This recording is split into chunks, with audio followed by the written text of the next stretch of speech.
Reynard the Fox, Part 2. John Masefield. On old cold Crendon's windy tops grows winterly blown hill-coaty copse, wind-bitten beach with badger barrows, where brooks eat wasp grubs with their marrows, and foxes lie on short grass turf, nose between paws, to hear the surf of wind in the beaches drowsily.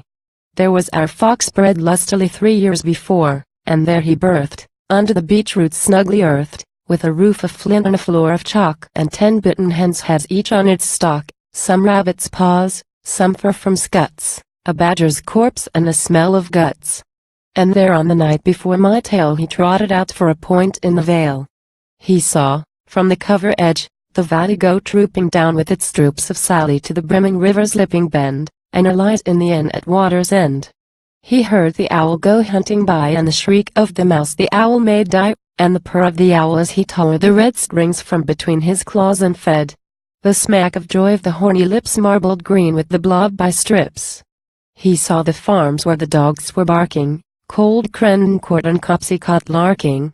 The fault with the spring as bright as gleed, green/laced with waterweed.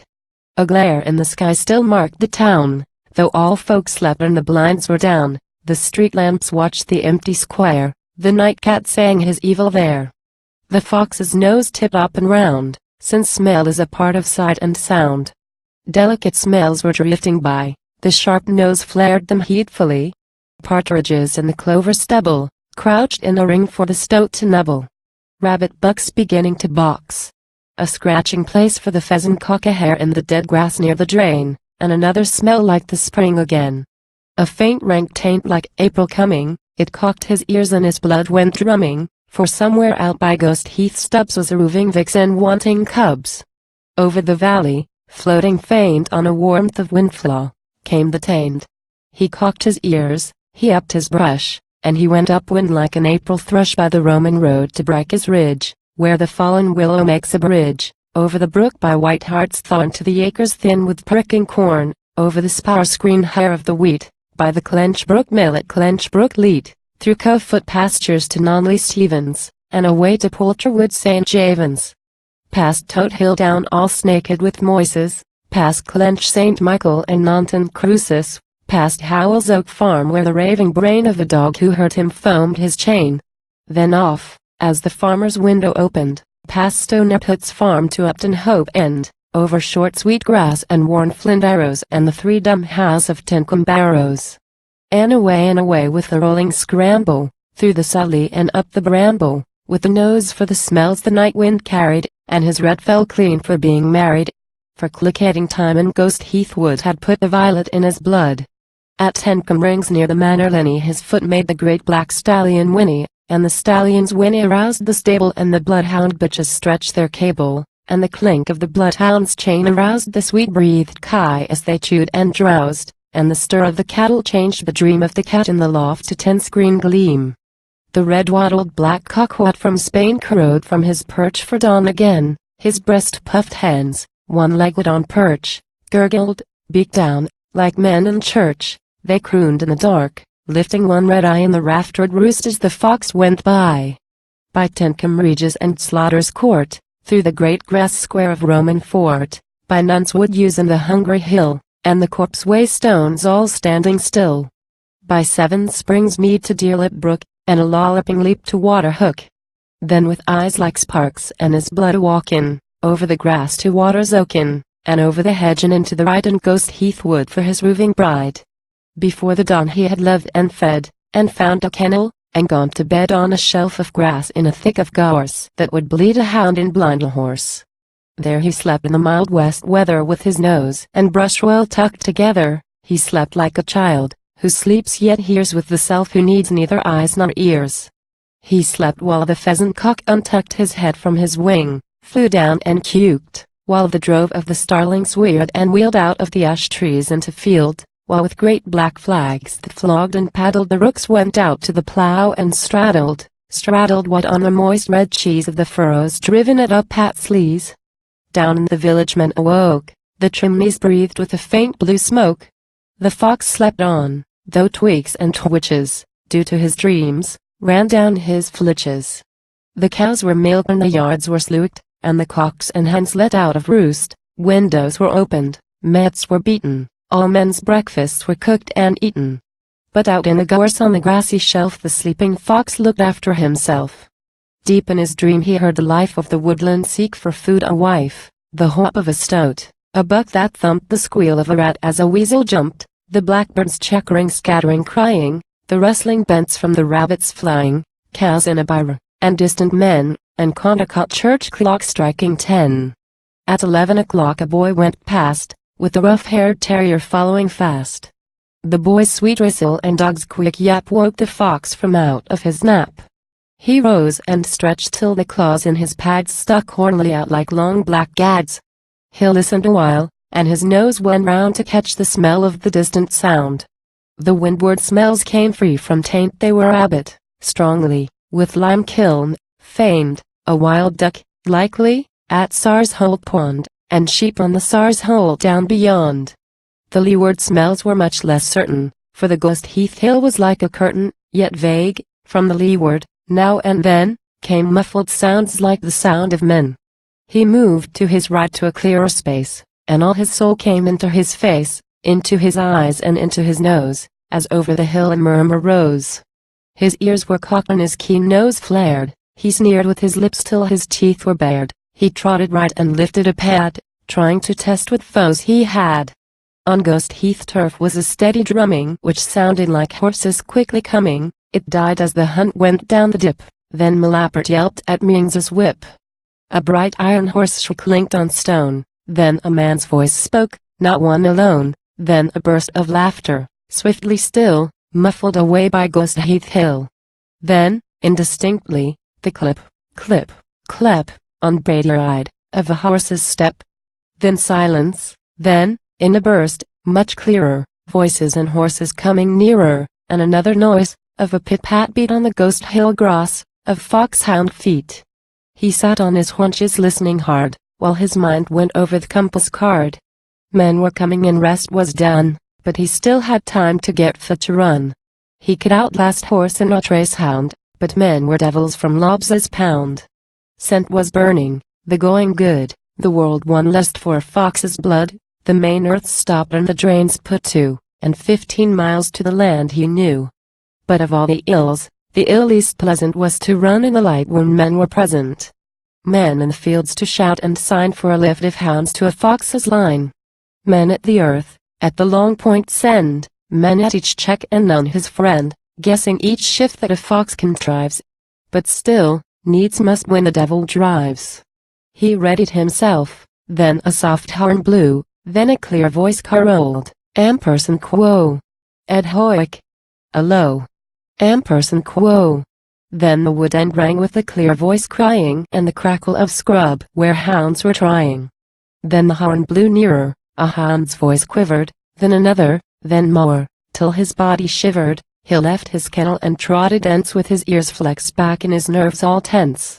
He trotted down with his nose intent for a fox's line to cross his scent. It was only fair, he being a stranger, that the native fox should have the danger. Danger was coming. So swift, that the pace of his trot began to lift.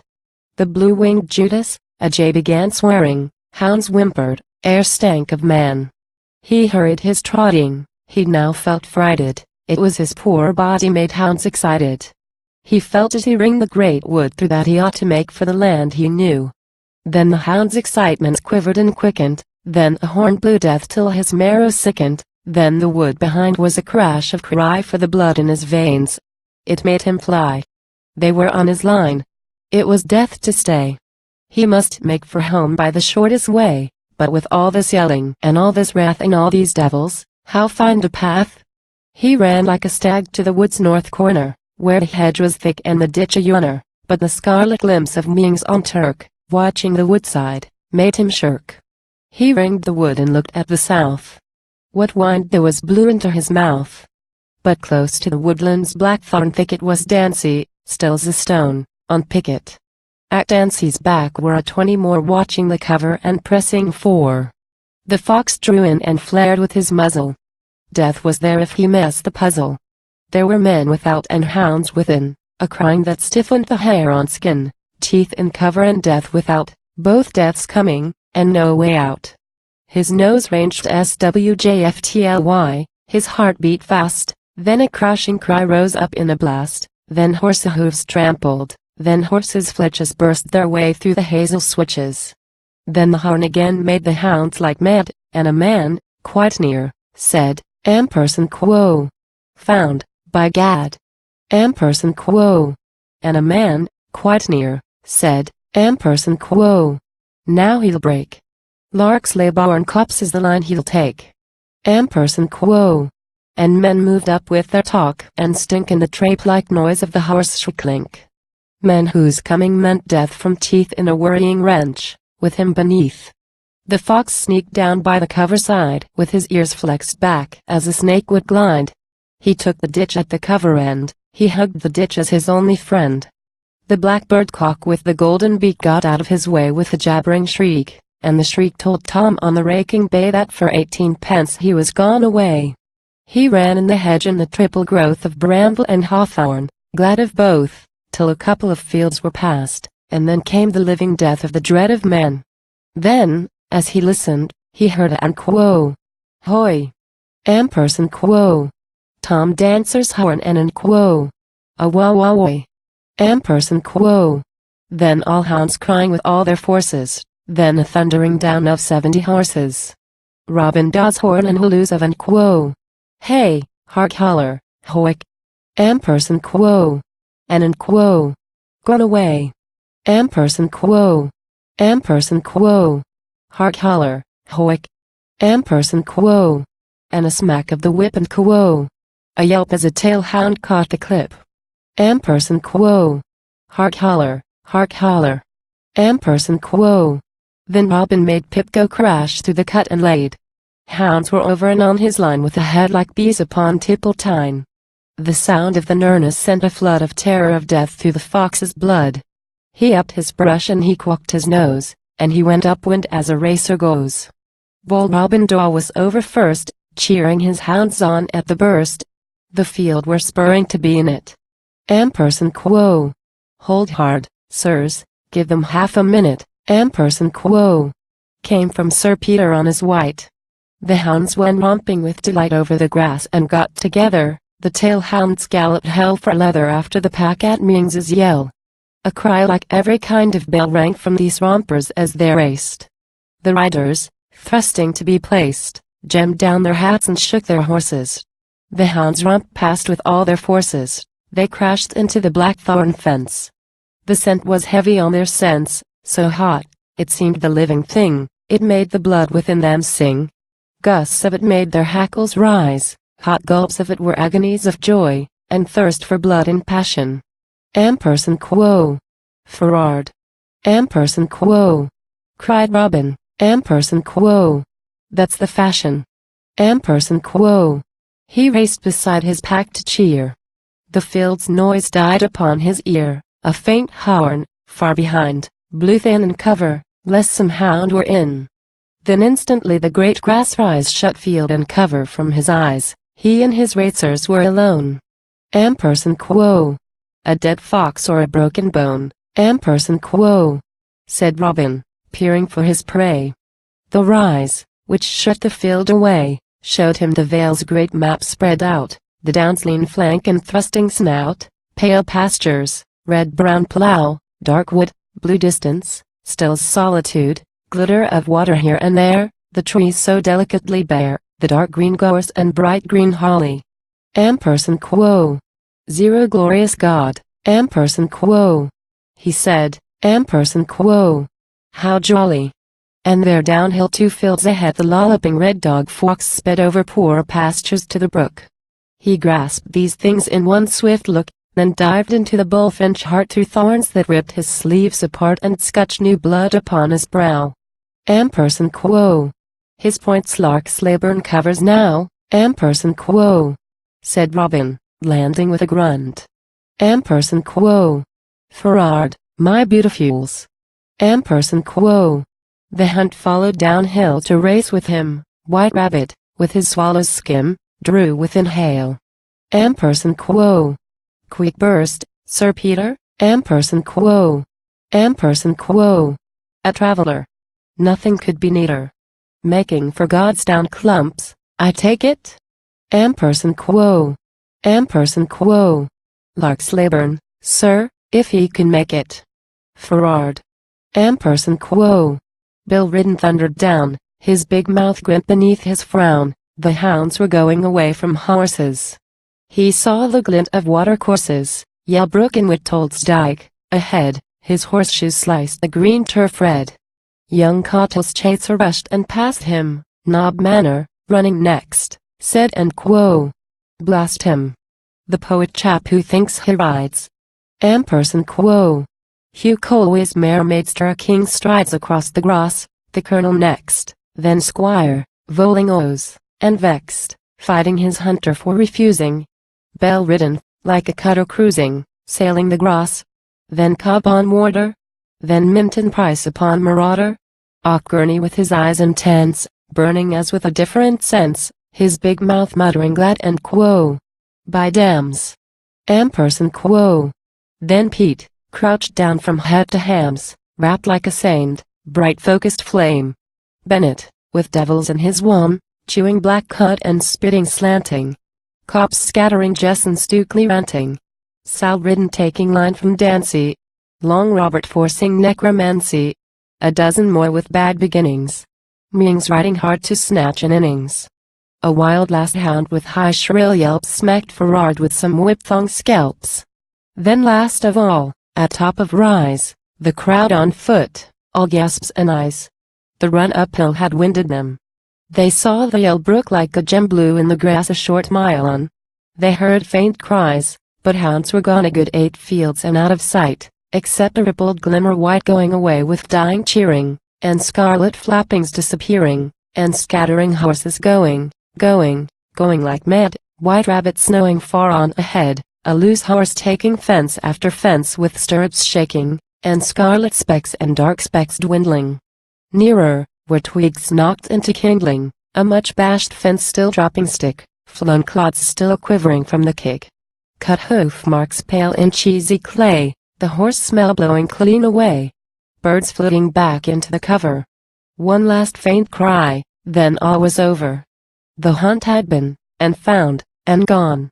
At Newking's farm 3 furlongs on, hounds raced across the Waysmore road, where many of the riders slowed to tip-top down a grassy lane which led as hounds led in the main, and gave no danger of a fall. There as they tilted one and all, big 20-stone came scattering by, his great mare made the hoof-casts fly. Ampersand quo. By leave. Ampersand quo. He cried. Ampersand quo. Come on. Come up. This fox is running like a top. Let's leave this lane and get to terms, no sense in crawling here like worms. Come, let me pass and let me start. This fox is running like a hart, and this is going to be a run. Come on, I want to see the fun. Thanky. By leave. Now, maiden, do it. Ampersand quo. He faced the fence and put her through it, shielding his eyes lest spikes should blind him. The crashing blackthorn closed behind him. Mud scatters chased him as he scooted. His mare's ears cocked, her neat feet thudded. The kestrel cruising over meadow watched the hunt gallop on as shadow, wee figures, almost at a stand, crossing the multicolored land, slow as a shadow on a dial. Some horses, swerving at a trial, balked at a fence, at gates they bunched. The mud about the gates was dunched like German cheese. Men pushed for places, and kicked the mud into the faces of those who made them room to pass. The half-mile's gallop on the grass had tailed them out and warmed their blood. Ampersand quo. His point's the banner Barton Wood. Ampersand quo. Ampersand quo. That, or goat's gorse. Ampersand quo. Ampersand quo. A stinger, this. Ampersand quo. Ampersand quo. You're right in that. By Jove, it is. Ampersand quo. Ampersand quo. An upwind traveling fox, by George. Ampersand quo. Ampersand quo. They say Tom viewed him at the forge. Ampersand quo. Ampersand quo. Well, let me pass and let's be on. Ampersand quo. They crossed the lane to Tolderton, The hill marl died to valley clay, and there before them ran the grey yell water, swirling as it ran, the yell brook of the hunting man. The hunters eyed it and were grim. They saw the water snaking slim ahead, like silver. They could see each man his pollard willow tree firming the bank. They felt their horses catch the gleam's hint and gather forces. They heard the men behind draw near. Each horse was trembling as a spear trembles in hand when tends to hurl. They saw the brimmed brook's eddies curl, the willow roots like water snakes, the beaten holes the rattan makes. They heard the waters rush. They heard Hugh Colway's mare come like a bird. A faint cry from the hounds ahead, then saddle strain, the bright hoofs tread, quick words, the splash of mud, the launch, the sick hope that the bank be staunch, then souse, with souse to left and right. Maroon across, Sir Peter's white down but pulled up, Tom over, Hugh mud to the hat but over too, well splashed by Squire, who was in. With draggled pink stuck close to skin the Squire leaned from bank and hauled his mired horse's rein. He bawled for help from each man racing by. Amperson quo. What, help you pull him out? Not I. What made you pull him in? Amperson quo, they said. Nob Manor cleared and turned his head, and cried, Amperson quo. Wait up. The ford's upstream. Amperson quo. Amperson quo. Auchgurney in a cloud of steam stood by his dripping cob and wrung the taste of brook mud from his tongue, and scraped his poor cob's pasterns clean. Amperson quo. Lord, what a crowner we've been. This jumping brook's a mucky job. Amperson quo. He muttered, grinning, Amperson quo. Lord, poor cob. Now, sir, let me. Amperson quo. He turned to Squire and cleared his hunter from the mire by skill and sense and strength of arm. Meanwhile the fox passed Nonsuch farm, keeping the spinney on his right. Hounds raced him here with all their might along the short firm grass, like fire. The cowman viewed him from the byre lolloping on, 6 fields ahead, then hounds, still carrying such a head it made him stare, then Rob on Pip, sailing the great grass like a ship, then Grand Maroon in all his glory, sweeping his strides, his great chest hoary with foam fleck and the pale hill marl. They strode the lead, they flew the snarl, they knocked the nuts at Nonsuch mill, raced up the Spruff Gallows hill and viewed him there. The line he took was to Nitton and the Pantry Brook, going like fun and hounds like mad. Tom glanced to see what friends he had still within sight, before he turned the ridge's shoulder. He discerned, 1 field away, young Cottle sailing easily up. Pete Gurney failing, Hugh Colway quartering on Sir Peter, Bill waiting on the mare to beat her, Sal ridden skirting to the right. A horse, with stirrups flashing bright over his head at every stride, looked like the Major's. Tom espied far back a scarlet speck of man running, and struggling as he ran.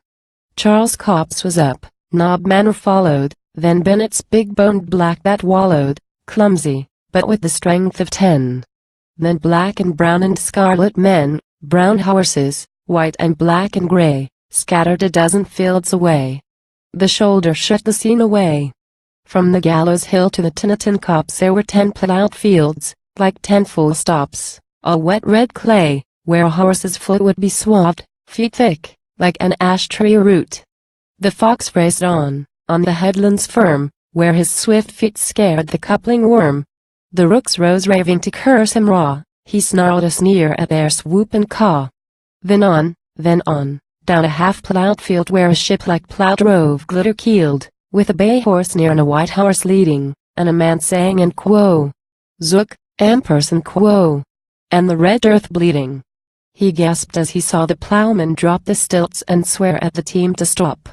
The ploughman ran in his red clay clogs, crying, Amperson quo. Zickon, Tozer. Zick, good dogs. Amperson quo. A couple of wire-haired lurchers leaned arose from his wallet, nosing keen. With a rushing swoop they were on his track, putting chest to stubble to bite his back.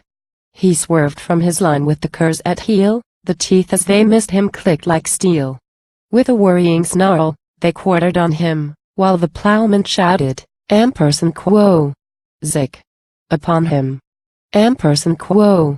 The lurcher dogs soon shot their bolt, and the fox raced on by the hazel holt, down the dead grass tilt to the sandstone gash of the Pantry Brook at Tinaton Ash.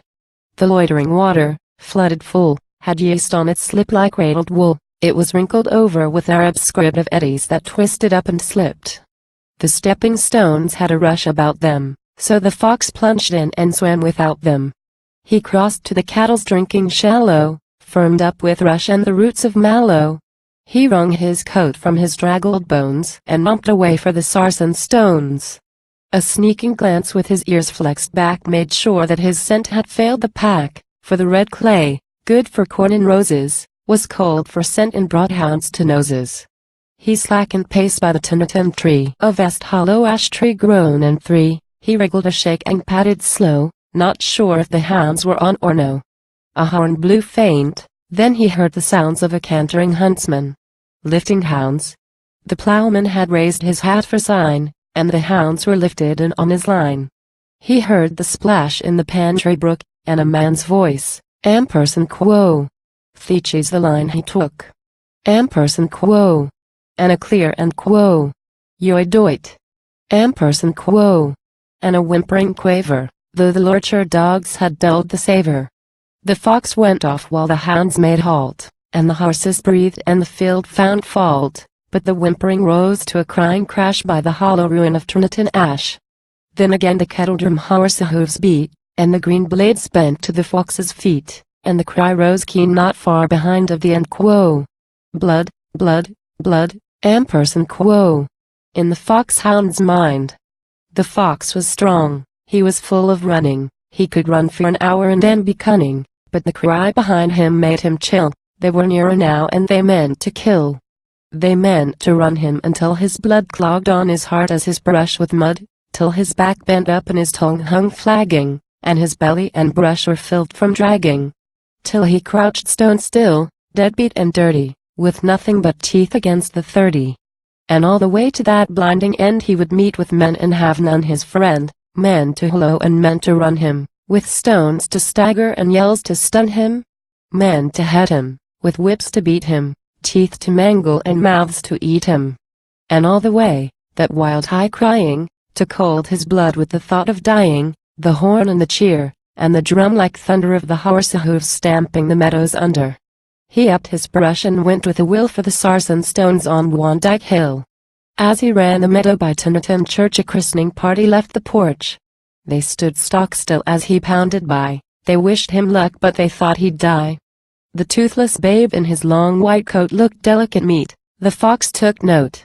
But the sight of them grinning there, pointing finger, made him put on steam till he went a stinger.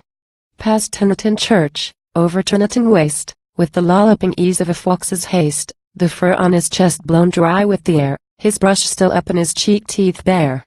Over the waste, where the ganders grazed, the long swift lilt of his loping lazed, his ears cocked up as his blood ran higher, he saw his point, and his eyes took fire.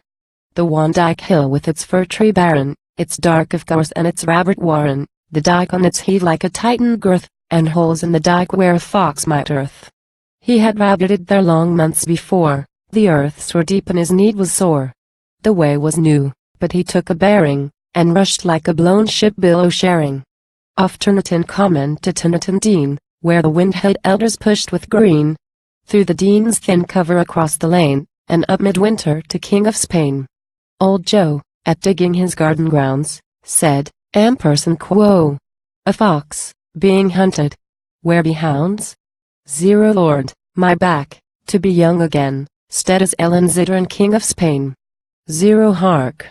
I hear 'em, zero sweet, zero sweet. Why there be redcoat in George's wheat. And there be redcoat, and there they gallop. There go a browncoat down her wallop. Quick, Ellen, quick. Come, Susan, fly. Here 'em hounds. I seed the fox go by like thunder, go by like blasting, with his girt white teeth all looking gasting. Look, there come hounds. Hark, hear 'em crying? Lord, belly to stubble, ain't they flying? There's huntsman, there. The fox come past as I was digging as fast. He's only been gone a minute by. A girt dark dog as pert as pie. Amperson quo. Ellen and Susan came out scattering brooms and dustpans till all was clattering. They saw the pack come head to foot running like racers, nearly mute. Robin and Dancy quartering near, all going gallop like startled deer. A half-dozen flitting scarlets showing in the thin green dean where the pines were growing. Blackcoats and browncoats thrusting and spurting, sending the partridge coveys whirring. Then a rattle uphill and a clip up lane, it emptied the bar of the King of Spain. Tom left his cider, Dick left his bitter, Grandfer James left his pipe and spitter. Out they came from the sawdust floor. They said, "Amperson quo. They am going." "Amperson quo." They said, "Amperson quo. Zero lore." "Amperson quo." The fox raced on, up the Barton box, with a crackle of kecks in the nettle stalks, over Hammond's grass to the dark green line of the larch wood smelling of turpentine. Scratch Stephen larches, black to the sky, a sadness breathing with one long sigh, grey ghosts of trees under funeral plumes, a mist of twig over soft brown glooms. As he entered the wood he heard the smacks, trip jar, of the fir pole feller's axe. He swerved to the left to a broad green ride, where a boy made him rush for the farther side. He swerved to the left, to the Barton road, but there were the timberers come to load 2 timber carts and a couple of carters with straps round their knees instead of garters. He swerved to the right, straight down the wood. The carters watched him, the boy hallooed. He leapt from the larch wood into tillage, the cobbler's garden of Barton village. The cobbler bent at his wooden foot, beating sprigs in a broken boot. He wore old glasses with thick horn rim, he scowled at his work, for his sight was dim. His face was dungy, his lips were grey, from priming Sparrowville's day by day. As he turned his boot he heard a noise at his garden end, and he thought, "Amperson quo. It's boys. Amperson quo." He saw his cat nip up on the shed, where her back arched up till it touched her head. He saw his rabbit race round and round its little black box 3 feet from ground. His 6 hens cluckered and flocked to perch, "Amperson quo." "That's boys, Amperson quo," said Cobbler, "Amperson quo. So I'll go search. Amperson quo." He reached his stick and blinked in his wrath, when he saw a fox in his garden path. The fox swerved left and scrambled out, knocking currant green shells from the Brussels sprout. He scrambled out through the cobbler's paling, and up Hill's orchard to Purton's tailing, across the plough at the top of Bend, through the heap manure to kill his scent, over to Old Dams, up to Capples, past Nursery Lot with its whitewashed apples, past Colston's broom, past Gaunt's, past Shears, past Foxwelb's race with their hooded ears, past Monk's Ash Collarule, past Beggar's Oak, past the great elms blue with the Hinton smoke. Along Long Hinton to Hinton Green, where the wind-washed steeple stood serene with its golden bird still sailing air. Past Banner Barton, past Tripping Bear, past Madding's Hollow, down Dundry Dip, and up Goosegrass to the sailing ship. The 3 black firs of the ship stood still on the bare chalk heave of the Dundry Hill. The fox looked back as he slackened past the scaled red bowl of the mizzen-mast. There they were coming, mute but swift, a scarlet smear in the blackthorn rift, a white horse rising, a dark horse flying, and the hungry hounds too tense for crying. Stormcock leading, his stern spear straight, racing as though for a piece of plate, little speck horseman field on field. Then Dancy viewed him and Robin squealed. At the end quo. View halloo. Amperson quo. The hounds went frantic, back went Stormcock and up went Antic, up went Skylark as Antic sped, it was zest to blood how they carried head. Skylark drooped as Maroon drew by, their hackles lifted, they scored to cry. The fox knew well that, before they tore him, they should try their speed on the downs before him. There were 3 more miles to the Wandike Hill, but his heart was high that he beat them still. The wind of the downland charmed his bones, so off he went for the sarsen stones. The moan of the 3 great firs in the wind in the end quo. I and quo. Of the foxhounds died behind.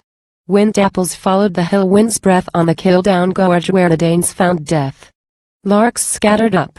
The pewits feeding rose in a flock from the Kildown steeding. The hare leapt up from her form and swerved swift left for the Starveal, Harry Bell turved. On the wind bare thorn some long tails prinking cried sweet as though wind-blown glass were chinking.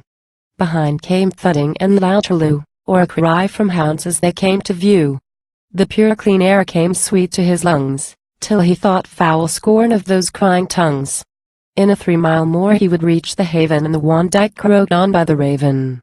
In a 3 mile more he would make his berth on the hard cool floor of a Wandike earth, too deep for spade, too curved for terrier, with the pride of the race to make rest the merrier. In a 3 mile more he would reach his dream, so his game heart gulped and he put on steam. Like a rocket shot to a ship ashore the lean red bolt of his body tore, like a ripple of wind running swift on grass.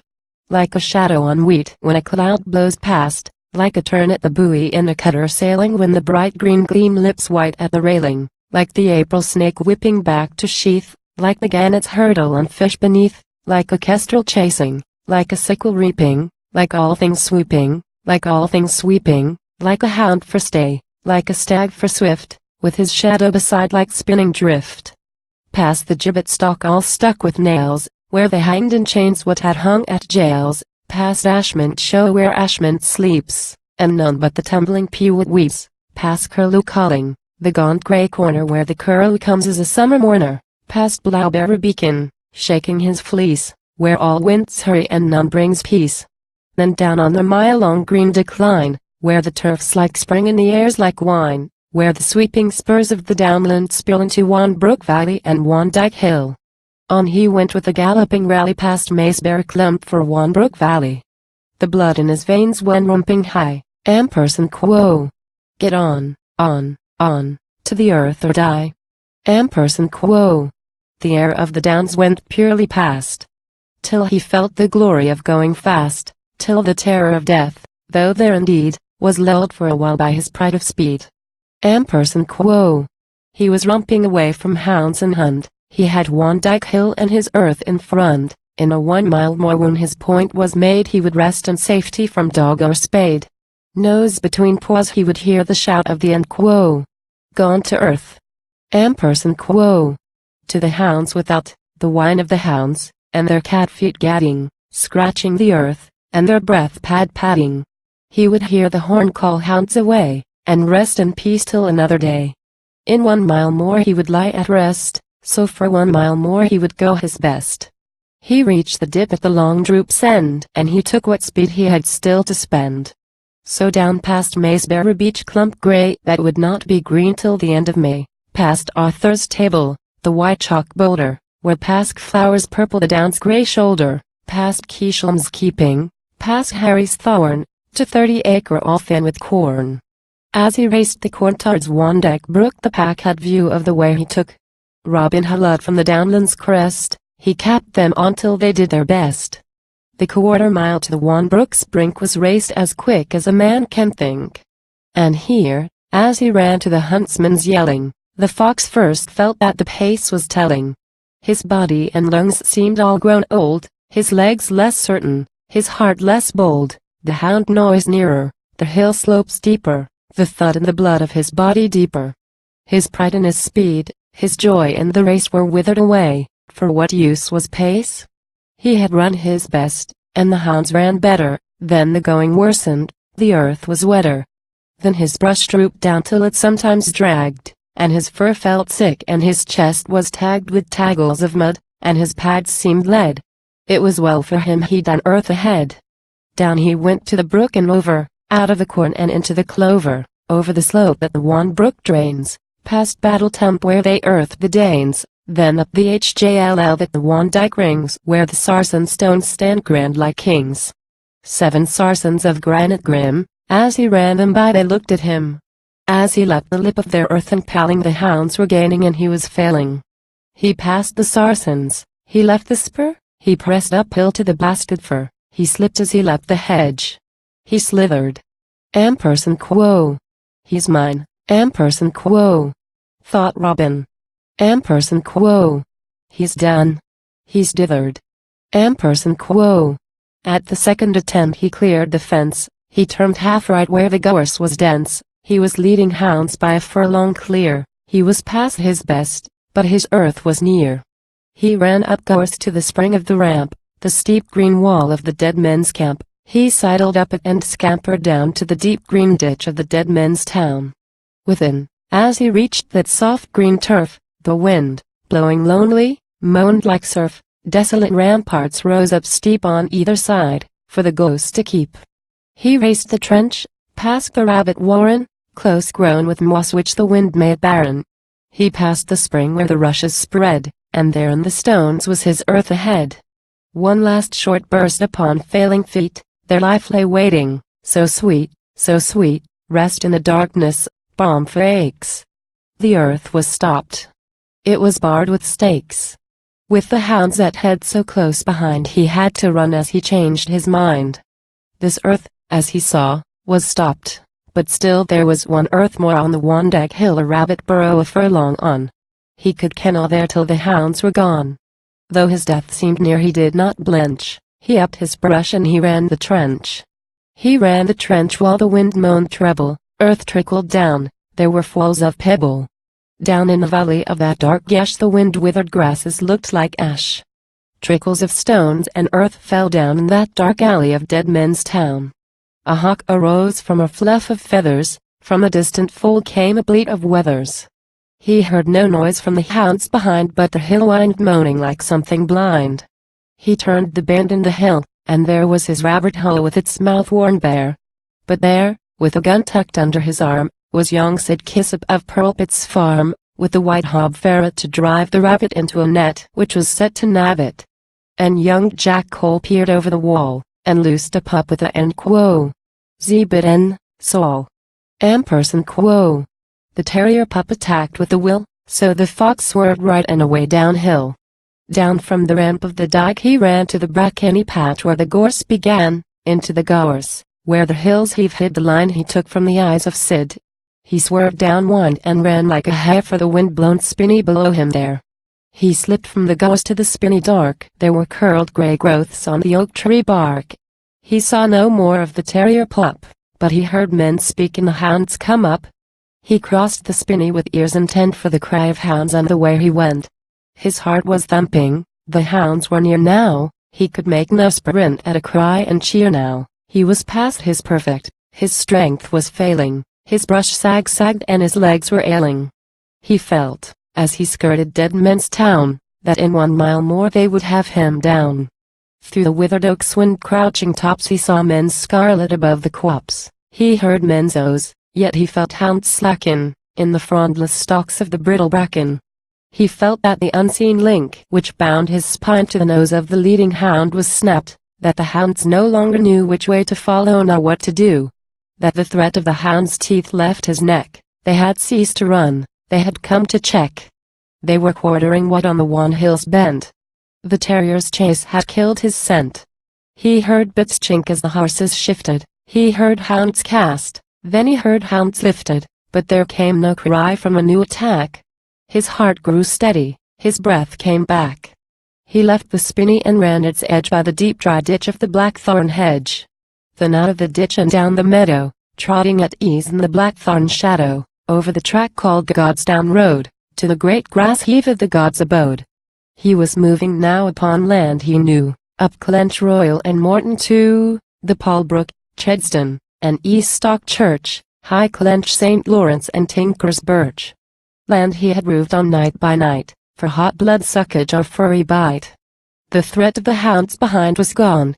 He breathed deep pleasure and trotted on. While young Sid Kissop thrashed the pup, Robin on Pip came heaving up, and found his pack spread out at check. Ampersand quo. I'd like to wring your terrier's neck, Ampersand quo. He said, Ampersand quo. You see? He's spoiled our sport. He's killed the scent. Ampersand quo. He broke off short, and stared at hounds and at the valley. No jay or magpie gave a rally, down in the copse, no circling rooks, rose over fields. Old Joyful's looks were doubtful in the gorse, the pack quested both up and down and back. He watched each hound for each small sign. They tried, but could not hit the line, the scent was gone. The field took place out of the way of hounds. The pace had tailed them out. Though 4 remained, Sir Peter, on White Rabbit, stained breath from the brooks, Bill Ridden Cheery, Hugh Colway with his mare dead weary, the colonel with marauder beat. They turned towards a thud of feet. Dancy, and then young Cothill came. His chestnut mare was gallop tame. Quo. There's cops afield behind. Quo. He said. Quo. Those last miles put them all to bed. They were strung along the downs like flies. Quo. Cops and knobmen are top the rise. Quo. Thank God. A check. Quo. They said. Quo. At last. Quo. Quo. They cannot own it. You must cast. Quo. Sir Peter said. The soft horn blew. Tom turned the hounds upwind. They drew upwind, downhill, by Spinney side. They tried the bramble ditch. They tried the swamp, all choked with bright green grass and clumps of rush, and pools like glass, long since the dead men's drinking pond. They tried the white-leaved oak beyond, but no hound spoke to it or feathered. The horse heads drooped like horses tethered, the men mopped brows. Quo. An hour's hard run. 10 miles, Quo. They said, Quo. We must have done. It's all of 6 from Colston's horses. Quo. The lucky got their second horses. The time ticked by. Quo. He's lost. Quo. They muttered. A pheasant rose. A rabbit scuttered. Men mopped their scarlet cheeks and drank. They drew downwind along the bank, the one way on the hill's south spur, grown with dwarf oak and juniper, like dwarfs alive, but no hound spoke. The seepings made the ground one soak. They turned the spur. The hounds were beat. Then Robin shifted in his seat watching for signs, but no signs showed. Quo. A lift across the Godstown road beyond the Spinney. Quo.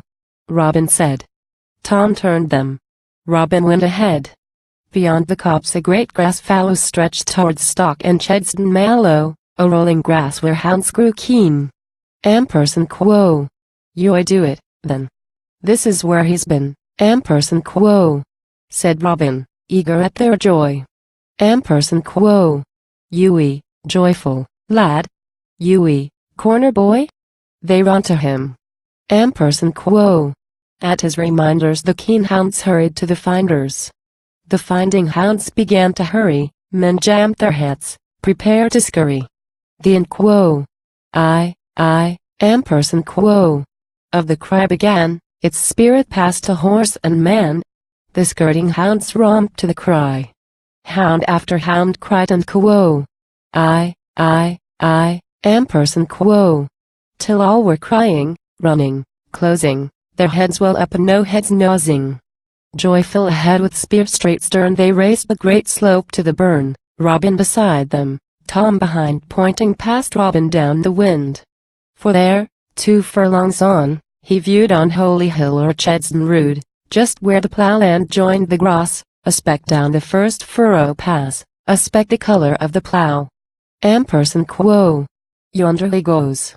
We'll have him now, Quo. He cried. The speck passed slowly on, it reached the ditch, paused, and was gone.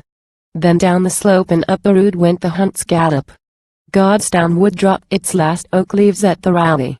Over the road to High Clench Valley the gallop led, the redcoats scattered, the fragments of the hunt were tattered over 5 fields, even since the check. A dead fox or a broken neck, Quo. Said Robin Daw. Quo.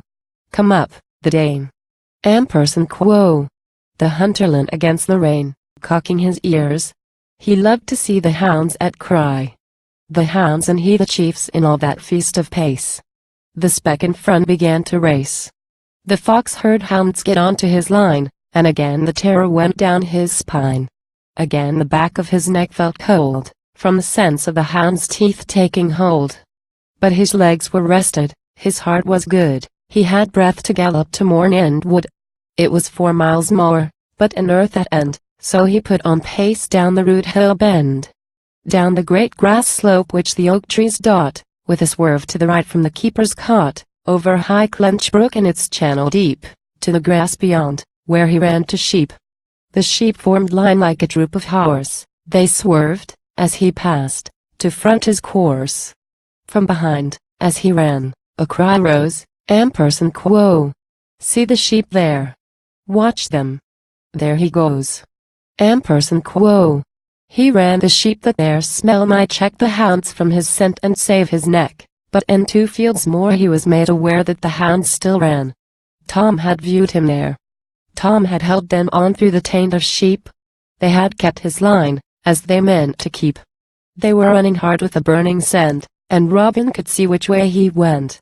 The pace that he went brought strain to breath. He knew as he ran that the grass was death. He ran a slope towards Morton too, that the heave of the hill might stop the view. Then he doubled down to the Blood Brook Red, and swerved upstream in the brook's deep bed. He splashed the shallows, he swam the deeps, he crept by banks as a moorhen creeps. He heard the hounds shoot over his line, and go on, towards Chedsden's Ine. In a minute's peace he could slacken speed, the ease from the strain was sweet indeed. Cool to the pads the water flowed. He reached the bridge on the Chedsden road. As he came to light from the culvert dim, 2 boys on the bridge looked down on him. They were young Bill Ripple and Harry Mune. Quo! Look, there be Squirrel, a swimmin', see un? Quo! Quo! Noah, Ben Single quote a squirrel, be fox, be fox. Now, how, get pebble, we'll give en socks. Quo! Get pebble, Billy, dub on the plaster? There's for thy belly, I'll learn master. Quo! The stones splashed spray in the fox's eyes. He raced from brook in a burst of shies. He ran for the reeds in the withy car, where the dead flags shake and the wild duck are. He pushed through the reeds, which cracked at his passing, to the High Clench water, a grey pool glassing. He heard Bill Ripple, in Chedsden Road, shout, Quo! This way, huntsman, it's here he goed. Quo! Then and quo! Loo, loo, loo, quo! Went the soft horn's laughter. The hounds they had checked came romping after. The clump of the hooves on the road was plain, then the crackle of reeds, then cries again. A whimpering first, then Robin's cheer, then the and quo! I and quo! They were all too near.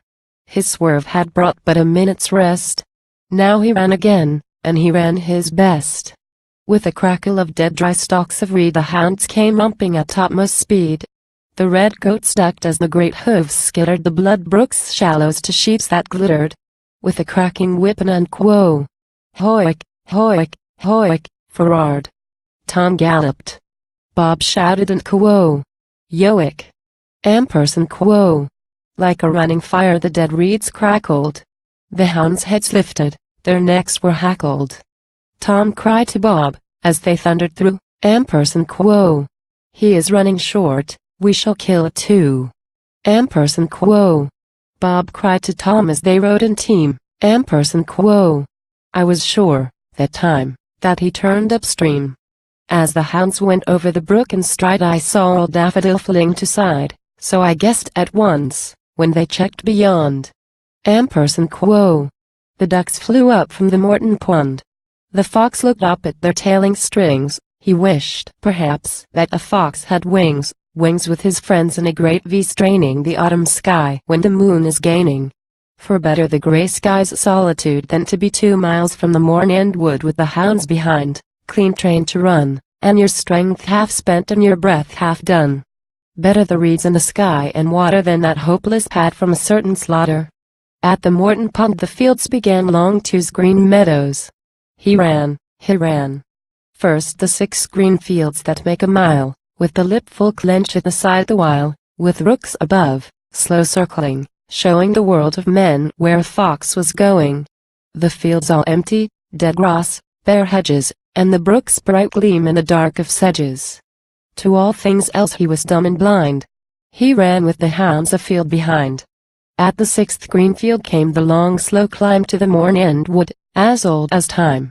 Yew woods dark, where they cut for boughs, Oak woods green with the mistletoes, dark woods evil, but burrowed deep with the brocks earth strong, where a fox might sleep.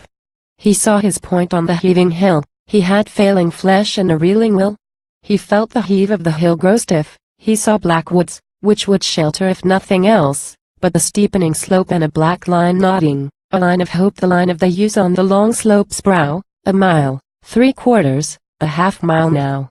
A quarter-mile, but the hounds had viewed. They yelled to him the side the wood. Robin capped them, Tom Dancy steered them. With a and quo. Uwe. Uwe. Uwe. Ampersand quo. Bill Ridden cheered them. Then up went Hackles as Shatterer led. Ampersand quo. Mob him. Ampersand quo. Cried Ridden, Ampersand quo. The woods ahead. Turn him, damn it. Uwe. Beauties, beat him. Zero God, let them get him, let them eat him. Zero God. Ampersand quo. Said Ridden, Ampersand quo. I'll eat him stewed, if you'll let us get him aside the wood. Ampersand quo.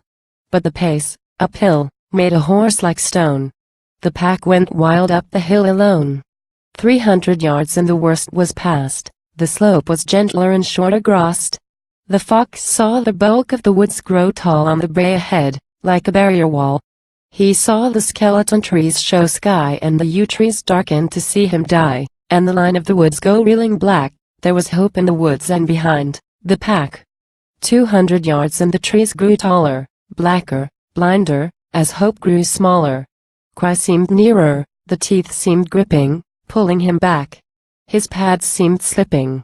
He was all one ache, one gasp, one thirsting, hard on his chest bones, beating, bursting. The hounds were gaining like spotted pards, and the wood hedge still was 100 yards. The wood hedge black was a 2-year, quick-cut annually that had sprouted THJCK thorns all over and strongly plied, with a clean red ditch on the take-off side. He saw it now as a redness, topped with a wattle of thornwork spiky cropped, spiky to leap on, stiff to force, no safe jump for failing horse. But beyond it darkness of yews together, dark green plumes over soft brown feather, darkness of woods where scents were blowing strange scents, hot scents, of wild things going, scents that might draw these hounds away. So he ran to that clean red clay. Still, as he ran, his pads slipped back, all his strength seemed to draw, the pack, the trees drew over him dark like Norns, he was over the ditch and at the thorns. He thrust at the thorns, which would not yield. He leapt, but fell, in sight of the field. The hounds went wild as they saw him fall, the fence stood stiff like a buck's flint wall. He gathered himself for a new attempt. His life before was an old dream dreamt, all that he was a blown fox quaking, jumping at thorns too stiff for breaking, while over the grass in crowd, in cry, came the grip teeth grinning to make him die, the eyes intense, dull, smoldering red, the fell like a rough round each keen head, the pace like fire, and scarlet men galloping, yelling, Ampersand quo. Uwe, eat him, then. Ampersand quo. He gathered himself, he leapt, he reached the top of the hedge like a fishboat beached. He steadied a second and then leapt out to the dark of the wood where bright things drown. He swerved, sharp right, under young green firs. Robin called on the Dane with spurs. He cried, Ampersand quo. Come, Dancy. If God's not good, we shall change our fox in this moorland wood. Ampersand quo. Tom cried back as he charged like spate, Ampersand quo. Mine can't jump that, I must ride to gate. Ampersand quo. Robin answered, Ampersand quo. I'm going at him. I'll kill that fox, if it kills me, drat him. We'll kill in covert. Jeer on, now, Dane. Ampersand quo. He gripped him tight and he made it plain, he slowed him down till he almost stood, while his hounds went crash into moorland wood. Like a dainty dancer, with footing nice the Dane turned side for a leap and twice. He cleared the ditch to the red clay bank, he rose at the fence as his quarters sank, he barged the fence as the bank gave way, and down he came in a fall of clay. Robin jumped off him and gasped for breath, he said, Ampersand quo. That's lost him as sure as death. They've overrun him. Come up, the Dane. We'll kill him yet, if we ride to Spain. Ampersand quo. He scrambled up to his horse's back, he thrust through cover, he called his pack. He cheered them on till they made it good, where the fox had swerved inside the wood. The fox knew well as he ran the dark, that the headlong hounds were past their mark. They had missed his swerve and had overrun, but their devilish play was not yet done. For a minute he ran and he heard no sound, then a whimper came from a questing hound, then and quo. This way, beauties, Ampersand quo. And then and quo. Loo, loo, Ampersand quo. The floating laugh of the horn that blew. Then the cry again, and the crash and rattle of the shrubs burst back as they ran to battle, till the wood behind seemed risen from root, crying and crashing, to give pursuit, till the trees seemed hounds and the air seemed cry, and the earth so far that he needs but die where he reeled in the woodland dim, with the hound's white whips in the spine of him. For one more burst he could spurt, and then wait for the teeth, and the wrench, and men. He made his spurt for the moorland rocks. The air blew rank with the taint of fox. The yews gave way to a greener space of great stones strewn in a grassy place. And there was his earth at the great grey shoulder, sunk in the ground, of a granite boulder. A dry, deep burrow with a rocky roof, proof against crowbars, terrier-proof, life to the dying, rest for bones. The earth was stopped. It was filled with stones. Then, for a moment, his courage failed, his eyes looked up as his body quailed, then the coming of death, which all things dread, made him run for the wood ahead. The taint of fox was rank on the air, he knew, as he ran, there were foxes there. His strength was broken, his heart was bursting, his bones were rotten, his throat was thirsting. His feet were reeling, his brush was thick from dragging the mud, and his brain was sick. He thought as he ran of his old delight in the wood and the moon in an April night, his happy hunting, his winter loving, the smells of things in the midnight roving, the look of his dainty nosing, red, clean felled dam with her footpad's tread. Of his sire, so swift, so game, so cunning, with crafts in his brain and power of running. Their fights of old when his teeth drew blood, now he was sick, with his coat all mud. He crossed the covert, he crawled the bank, to a mews in the thorns, and there he sank, with his ears flexed back and his teeth shone white, in a rat's resolve for a dying bite. And there, as he lay, he saw the vale, that a struggling sunlight silvered pale, the deer-lit brook like a strip of steel, the nuns' wood yews where the rabbits squeal, the great grass square of the Roman fort, and the smoke in the elms at Crendon Court. And above the smoke in the elm tree tops was the beech clump's blur, blown Hillcote copse where he and his mates had long made merry in the bloody joys of the Robert Harry. And there as he lay and looked, the cry of the hounds at head came rousing by. He bent his bones in the black thorn limb. But the cry of the hounds was not for him. Over the fence with a crash they went, belly to grass, with a burning scent. Then came Dancy, yelling to Bob, Ampersand quo. They've changed. Oh, damn it. Now here's a job. Ampersand quo. And Bob yelled back, Ampersand quo. Well, we cannot turn 'em, it's Jumper and Antic, Tom, we'll learn 'em. We must just go on, and I hope we kill. Ampersand quo. They followed hounds down the moorland hill. The fox lay still in the rabbit mews, on the dry brown dust of the plumes of yews. In the bottom below a brook went by, blue, in a patch, like a streak of sky. There one by one, with a clink of stone, came a red or dark coat on a horse half blown. And man to man with a gasp for breath said, Ampersand quo. Lord, what a run. I am fagged to death. Ampersand quo. After an hour no riders came, the day drew by like an ending game. A robin sang from a puffed red breast, the fox lay quiet and took his rest.